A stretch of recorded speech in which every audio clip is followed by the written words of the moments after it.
कराची वो है जो अब पूरे पाकिस्तान को रन करता है। कराची जो है मैं समझता हूँ कि बहुत मेगा सिटी है। बीमार कराची है ये, इसको बीमार कर दिया। लेकिन अगर इख्तियार नहीं थे तो आवाम से वोट क्यों दिया गया? फिर क्या ये कोई मतलब धोखे वाली बात नहीं है? स्कैटरिंग का ये वो खेल है, वो कराची जो रूसुल बिलाद था, कराची जो रोशनियों का शहर था, कराची जो पाकिस्तान को चलाता है जैसे गुलबर्ग टाउन जो है वो मसद तबके का इलाका है। हमने हेल्थ एंड एजुकेशन 3 स्कूल को और टारगेट किया उसी को, और इंशाल्लाह हम ईद के बाद एक सरप्राइज देने जा रहे हैं। एक मुस्तकबिल बनेंगे, मुल्क का भी शहर का भी। जंग अल्हम्दुलिल्लाह इसकी कोशिश जमात इस्लामी उसके मुंतखब नुमाइंदे कर रहे हैं और गुलबर्ग टाउन कर रहा है। तलबा यूनियन से यूनिवर्सिटीज में, कॉलेजेस में, क्योंकि मैं नाम लूंगा कि वो जो लोग सियासत में मौजूद हैं वो उसी यूनियन से ही निकले हुए लोग थे। जो अमीरों के हैं लिखासी तंजीमें बनी, इससे यूथ के लिए कॉलेजेस के अंदर और यूनिवर्सिटीज के अंदर प्रॉपर इलेक्शंस होने चाहिए। ओपन जिम का कॉन्सेप्ट जो कि दुबई और तुर्की का अंदाज था, और ये आपका आइन भी आपको पाबंद करता है कि आप पहला मॉडल स्कूल कराची का जो बहादुर याजन जो स्टेट ऑफ द आर्ट था, और शहर के लोगों के चेहरों पर खुशियां लगाने के लिए अल्हम्दुलिल्लाह उसको भी हमने बहाली काम 30 से 35 पार्क तो अपने बहाल कर चुका। इंशाल्लाह अपने रेवेन्यू का 64% वफाक को दे रहा है, फेडरल को दे रहा है, और 92% सूबे को दे रहा है। एक सवाल था कि गुलबर्ग टाउन के नौजवानों के लिए रोजगार या स्किल डेवलपमेंट के लिए हवाले से क्या इकदाम किए गए हैं या किए जाएंगे? आगे बढ़ेगा तो इंशाल्लाह पाकिस्तान आगे बढ़ेगा। बिल्कुल आप और रिगार्डिंग चेयरमैन टाउन चेयरमैन का आपका रिव्यू, तो आपको उम्मीद है मुझे हमने काम किया, हमने डिलीवर किया है, और हमने इख्तियारात का रोना नहीं रोया। मैं हूं अख्तर जाफरी और आज हम मौजूद हैं अदीदाबाद के पार्क लाल किला में, जहां हमारे साथ गुलबर्ग टाउन चेयरमैन नुसरतुल्लाह साहब मौजूद है। हम वक्त ज़ाया किए बगैर अपनी आवाम को डायरेक्टली इनसे बात कराएंगे और यही हमारी आवाम को आगे मैसेज भी देंगे कि क्या तरक्याती काम अभी तक हो चुके हैं और मजीद क्या जारी है और आवाम के लिए क्या क्या रिलीफ अभी हमें देने वाले हैं। अस्सलाम वालेकुम सर, कैसे हैं? जी बहुत शुक्रिया इसका। सर थोड़ा सा अपनी आवाम को बताएं, क्योंकि माशाल्लाह अभी जो आपकी कारकर्दगी ये किसी से भी नहीं ढकी चुकी, लेकिन फिर भी जो अप्रिसिएशन के काम है वो हम बिल्कुल दिखाएंगे, उसको कराएंगे। तो जो भी आज क्या माशाल्लाह से अभी तक कारकर्दगी रही है वो मैंने दिखाता हुआ आ रहा हूँ और मजीद भी दिखाएंगे। आज का जो पार्क का आपने इफ्तिताह किया है इसके बारे में थोड़ी सी आवाम को बताएं, और जमात इस्लामी की और एज अ टाउन चेयरमैनशिप आपकी और मजीद क्या काम तरक्याती होने वाले हैं। जी बहुत शुक्रिया असकर आपका।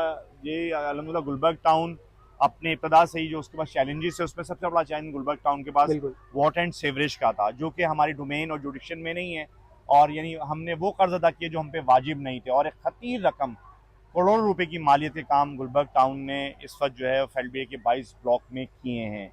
और उसके साथ साथ फिर जो बड़ा चैलेंज फिर हमारे पार्कों की बहाली था, वैरान पार्क थे, बंजर पार्क थे, अल्हम्दुलिल्लाह उसको भी हमने बहाली का काम शुरू किया। इस वक्त 30 से 35 पार्क गुलबर्ग टाउन जो है अपने बहाल कर चुका, और वो भी बड़े डिफरेंट अंदाज में उसको बहाल किया। उसके अंदर जो खास चीज़ थी वो हमने ओपन एयर जिम का कॉन्सेप्ट जो कि दुबई और तुर्की का अंदाज था, वो हमने यहाँ पर अपनाया, और 9 पार्कों में जीरो कॉस्ट पर इस वक्त लोग जो है इन पार्कों में ओपन एयर जिम जो है कर रहे हैं। उसके साथ साथ एक बहुत ही मुनफरिद आइडिया स्केट रिंग का, ये वो खेल हैं, वो शौक हैं जो अमीरों के हैं, लेकिन जैसे गुलबर्ग टाउन जो है वो मुतवसत तबके का इलाका है, हमने अपने 2 पार्कों के अंदर स्केटरिंग भी दी है, जो बच्चों को जीरो कॉस्ट पे लोग स्केटिंग कर रहे हैं। तो मैं समझता हूँ कि ये वो काम जो कि पार्कों के हवाले से, फिर इसी तरीके से रोडों की बहाली है, पेवर ब्लॉक्स के काम है, और रोशनियों की तनसीब गुलबर्ग टाउन इस वक्त गुलबर्ग को रोशन कर रहा है। इसी तरीके से फिर हम बात करें तो हमारे पास बात आती है हेल्थ एंड एजुकेशन। अच्छा, ये बड़ी अहम बात है कि अगर हम कंपैरिजन करें दीगर 25 टाउन का, तो गुलबर्ग टाउन वो बड़ा मुनफरिद अपना मकाम रखता है कि वो म्यूनसिपल सर्विसेज, टाउन एडमिनिस्ट्रेशन क्या करता है, म्यूनसिपल सर्विसेज फराम करता है, लेकिन गुलबर्ग टाउन ने हेल्थ और एजुकेशन को भी एड्रेस किया, और पहला मॉडल स्कूल कराची का जो बहादुर याजन जो स्टेट ऑफ द आर्ट था, और आज उस तरह के तकरीबन कोई हमने 3 स्कूल को और टारगेट किया, उसी तर्ज के ऊपर वो तामीर हो रहे हैं। ईद के बाद इंशाल्लाह उन स्कूलों की इनॉग्रेशन होगी, इफ्तिताह होगा उन स्कूलों का, और साथ साथ तकरीबन कोई 12 के स्कूल करीब हमने और रिहेबिलिट, जहाँ पर पीने का पानी है, बैठने के लिए डेस्क नहीं थे, वॉशरूम नहीं थे, अल्हम्दुलिल्लाह वो सारी चीजें वहाँ फराम की, और अब अल्हम्दुलिल्लाह गुलबर्ग टाउन एकेडमिक को एड्रेस कर रहा है, उनकी तालीमी काबिलियत अपने असातिज़ा की भी और बच्चों की बढ़ा रहा है। इसके साथ साथ हेल्थ के अंदर पहला प्राइमरी हेल्थ केयर यूनिट करा गुलबर्ग टाउन का, जो आप समझें कि क्वालिफाइड डॉक्टर्स के साथ, एयर कंडीशन रूम्स के साथ और बेसिक डायग्नोसिस जिसमें अल्ट्रासाउंड है, इको के टेस्ट हैं और ईसीजी के टेस्ट मौजूद हैं। ये भी अल्हम्दुलिल्लाह गुलबर्ग टाउन अपने गुलबर्ग के रहने वालों को फराम कर रहा है। सर एक सवाल था कि गुलबर्ग टाउन के नौजवानों के लिए रोजगार या स्किल डेवलपमेंट के लिए हवाले से क्या इकदाम किए गए हैं या अभी किए जाएंगे? जी बिल्कुल, आप सही कह रहे हैं। ये स्कूलों की जो बहाली है वो भी उसी से जुड़ी हुई है और इंशाल्लाह हम ईद के बाद एक सरप्राइज देने जा रहे हैं। AQ टेक लैब जो है, जो कि दुनिया में DLS का प्रोग्राम, जो कि डिजिटल लर्निंग स्पेस कॉन्सेप्ट जो है, उसको हम मुतारिफ कराने जा रहे हैं और ये हम इंशाल्लाह फेडरल बीरिया के रहने वाले स्कूल्स के बच्चों के लिए भी हम प्रोग्राम बना रहे हैं। और आपको पता है कराची और पाकिस्तान में जो यूथ है वो 60% यूथ है अपनी आबादी का, तो उसको हम इंशाल्लाह फैसिलिटेट भी करेंगे। ये जो ओपन एयर जिम का कॉन्सेप्ट है ये भी यूथ के लिए है। इस वक्त आप किसी भी जिम में जाएं तकरीबन 3000 से ज्यादा की फीस जो है ली जाती है, तो ये भी हमने यूथ के लिए किया है।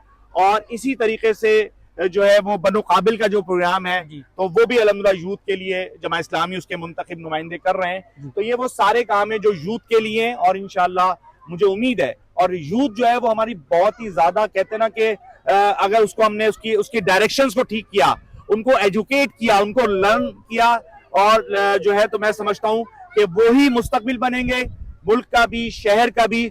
और हम देख रहे हैं, और कराची जो है मैं समझता हूँ कि बहुत मेगा सिटी है। कराची वो है जो अब पूरे पाकिस्तान को रन करता है, अपने रेवेन्यू का 64% वफाक को दे रहा है, फेडरल को दे रहा है और 92% सूबे को दे रहा है। तो उनके लोगों का ये हक है कि उनको म्यूनिसिपल सर्विसेज, उनको तमाम एजुकेशन एंड हेल्थ उनके डोर स्टेप पे मिलनी चाहिए। तो इसकी जंग अल्हम्दुलिल्लाह, इसकी कोशिश जमात इस्लामी उसके मुंतखब नुमाइंदे कर रहे हैं और गुलबर्ग टाउन कर रहा है। और इंशाल्लाह मुझे उम्मीद है कि कराची दोबारा अपने माजी की तरफ पलट कर आएगा। कराची जो उरूसुल बिलाद था, कराची जो रोशनियों का शहर था, कराची जो पाकिस्तान को चलाता बीमार कराची है, ये इसको बीमार कर दिया, लेकिन उसके बावजूद आज भी वो कराची को चला रहा है और पाकिस्तान को चला रहा है। तो मैं समझता हूं कि उनके लोगों को हम तना नहीं छोड़ेंगे और कराची इंशाल्लाह आगे बढ़ेगा, तो इंशाल्लाह पाकिस्तान आगे बढ़ेगा।